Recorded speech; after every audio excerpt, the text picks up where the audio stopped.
자, 이번 강의에서는 확률의 뜻 문제를 한번 풀어보겠습니다. 지난번 우리가 수학적 확률에서 수학적 확률과 통계적 확률이 있는데, 수학적 확률은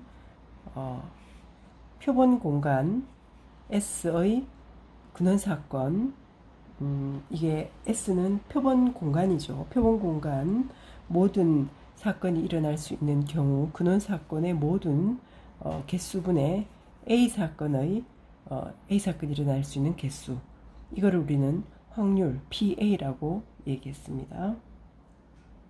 그럼 실제로 한번 문제를 풀어보겠습니다.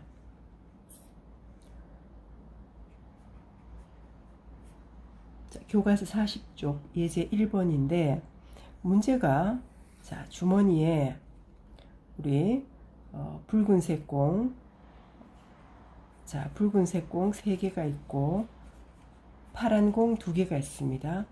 여기에서 2개의 공을 동시에 꺼낼 때 2개의 공이 빨간 거 하나, 그 다음에 파란색 하나, 파란 공 하나, 이렇게 나올 확률을 구하여라 그랬습니다.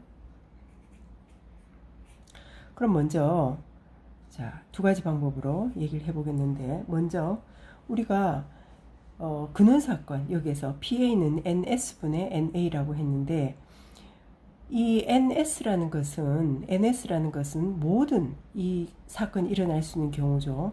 그 경우는 어떻게 됩니까? 자, NS는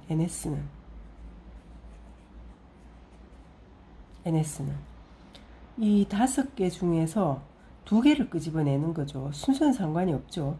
이거 2개 끄집어내든 이렇게 2개 끄집어내든 상관이 없죠. 그래서 순서 상관없고 5개 중에 2개를 끄집어내는 겁니다.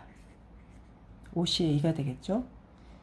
자, OCA는 암산해야 됩니다. 자, 암산하는 방법은 다시 한번 얘기합니다. n-r 팩토리얼, r 팩토리얼 분의 n 팩토리얼이니까 이걸 암산을 머릿속에 생각해보면 3을 먼저 약분하죠.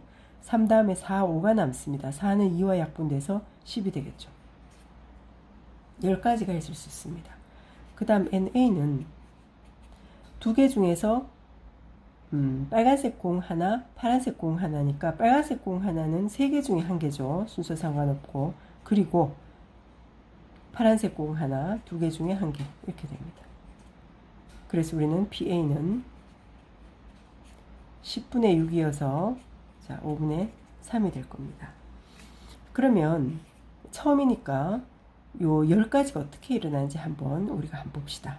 S라는 거는 일어날 수 있는 게 요 공이 다 빨간색 공이지만 실제로는 공이 이렇게 이게 지금 빨간색 이렇게 뽑는 거 다른 경우죠. 그래서 자, 빨간색끼리 뽑는 방법, R1, R3, R2, R3. 그 다음에 파란색끼리도 뽑을 수 있겠죠. B1, B2. 요게 지금 빨간색들만 뽑는 경우하고, 그 다음에 파란색만 뽑는 경우가 있습니다. 그 다음에 또 뭘 쓸 수 있습니까? R1, B1이 나올 수 있겠죠. 그 다음에 R1, B2도 있을 수 있죠. 그 다음 R2, B1, R2, B2, R3, B1, R3, B2. 이렇게 총 10가지가 나올 겁니다. 나올 수 있는 경우가. 이 10가지 중에서 우리가 빨간색 공과 파란색 공이 하나씩 뽑히는 경우는 6가지죠. 그래서 10분의 6 이렇게 해도 되는데, 이거는 문제가 간단할 때는 몰라도 복잡하면 이렇게 하다가 틀릴 수도 있고 너무 많죠. 그래서 우리는 C를 이용해서, 조합을 이용해서 문제를 풀 수가 있습니다. 자, 이제는 1번 방법으로 푸는 게 좋겠죠. 자, 그러면 수학 역량 기르기 우리 한 번 더 풀어봅니다. 자, 여기 수학 역량 기르기 40쪽을 한번 봅니다. 40쪽을 보면 지은이가 사과맛 6개, 포도맛 5개 사탕이 상자에 있는데 2개를 꺼냅니다. 동시에. 그 그때 두 개가 서로 다른 맛일 확률을 구한 것인데 지은이가 이렇게 얘기했답니다.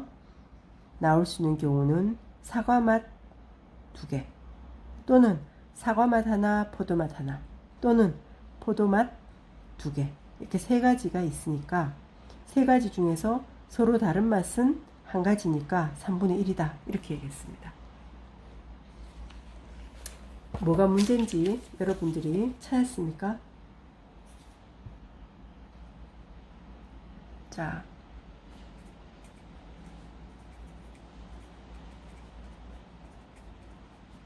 여기는 상자에 사과맛 애플이니까 A 요게 6개 있다 했고 그 다음에 포도맛은 G라고 합시다. 포도맛 이게 5개가 있다 라고 했습니다. 그런데 여기에서 2개를 동시에 꺼냅니다. 그랬을 때 2개가 사과맛 1개하고 포도맛 1개가 나오는 확률을 구해라 이렇게 얘기했습니다. 그런데 여기에서 지은이가 뭐라고 했느냐 하면 사과맛 2개 고르거나 또는 사과맛 1개, 포도맛 1개 또는 포도맛 2개 이렇게 고를 수가 있다고 그랬죠. 그러면 이게 표본 공간이 돼야 되고 이게 근원사건이 되겠죠. 3분의 1 전체의 수가 3이라 했으니까 근원사건은 지난번에 뭐라 했습니까? 발생 가능성이 동등해야 됩니다. 사과 2개 고르는 거하고 그 다음에 포도 2개 고르는 경우가 동등하지 않죠. 물론 이것도 동등하지 않습니다. 그래서 발생 가능성이 동등하지 않은 근원사건은 이거는 틀렸죠. 그래서 우리가 어떻게 해야 됩니까? 이것처럼 쓴다면 예제처럼 쓴다면 사실은 A1, A2, A3 자 A가 이렇게 6까지 나와야 되고 자 이렇게 안 쓰고 G1, G2, 3, 4, 5 이렇게 사실 11개 적어야 되겠죠. 그럼 이거는 사건을 풀 때 자 확률이 NS가 뭡니까? 11개니까 11C의 2분의 그 다음에 사과맛 하나, 포도맛 하나니까 6C의 1 곱하기 5C의 1 이렇게 풀어야 되겠죠. 자, 그래서 확률을 우리가 계산할 때 근원사건은 반드시 발생 가능성이 동등해야 된다. 자, 그거를 꼭 생각해야 됩니다. 자, 그 다음에 통계적 확률은 지난 시간에 뭐라고 했습니다. 상대도수라고 했죠. 상대도수.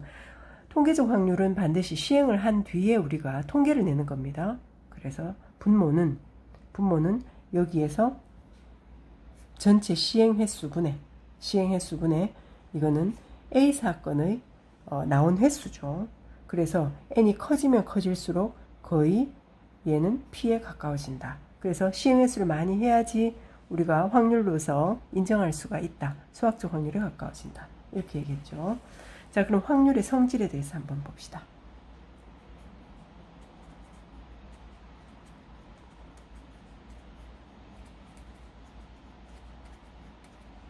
그럼 우리가 PA가 사건 보통 임의의 A사건은 자, 사건 A가 있을 때 이 사건의 개수는 자, 일어나지 않는 경우는 0이죠. 개수가 없죠. 그 다음에 표본 공간의 이거는 모든 근원사건 일어나는 경우 모든 경우라고 했으니까 이 개수보다가는 작거나 같겠죠. 제일 크면은 NS하고 똑같겠죠. NA가 제일 작으면은 0입니다. 공집합인 경우 A가 자, 그러면 우리가 여기에 NS로 나눠 봅시다. 이때 당연히 나누는 수는 0이 되면 안 되죠. 사건이 일어나는 경우만 생각해야 됩니다. 확률을 구할 수 있는 경우는 일어나지 않는 사건은 확률을 구할 수가 없습니다. 그러면 어떤 사건이 반드시 일어나는 경우에서 그럼 이거는 0은 아니겠죠. 음은 될 수가 없죠. 당연히. 그래서 부등호 방향 그대로 있습니다. 그럼 이거는 0이죠. 이거는 뭡니까? PA죠. 이건 1이죠. 그래서 PA는 확률은 0과 1 사이에 존재한다. 요 하나가 나왔습니다. 그 다음 PS는 어떻게 됩니까? 표본 공간에서 요거 PS라는 것은 우리가 NS분의 NS가 되죠. 그래서 당연히 1이 되겠죠. PS는 1이다. 그 다음에 P 파이는 어떻게 됩니까? 공집합에 대해서는 이거는 NS분의 N 파이가 되니까 공집합이 일어날 경우는 사건이 없는 경우니까 집합의 개수가 없죠. 그래서 0이 됩니다. 그래서 우리가 확률의 기본 성질 세 가지 얘기했습니다. 확률은 0과 1 사이에 있어야 된다. 확률의 값은. 그 다음에 표본 공간의 확률은 1이고 반드시 일어나죠. 그 다음에 공집합의 확률은 0이다. 자, 이번 강의 여기까지 하겠습니다.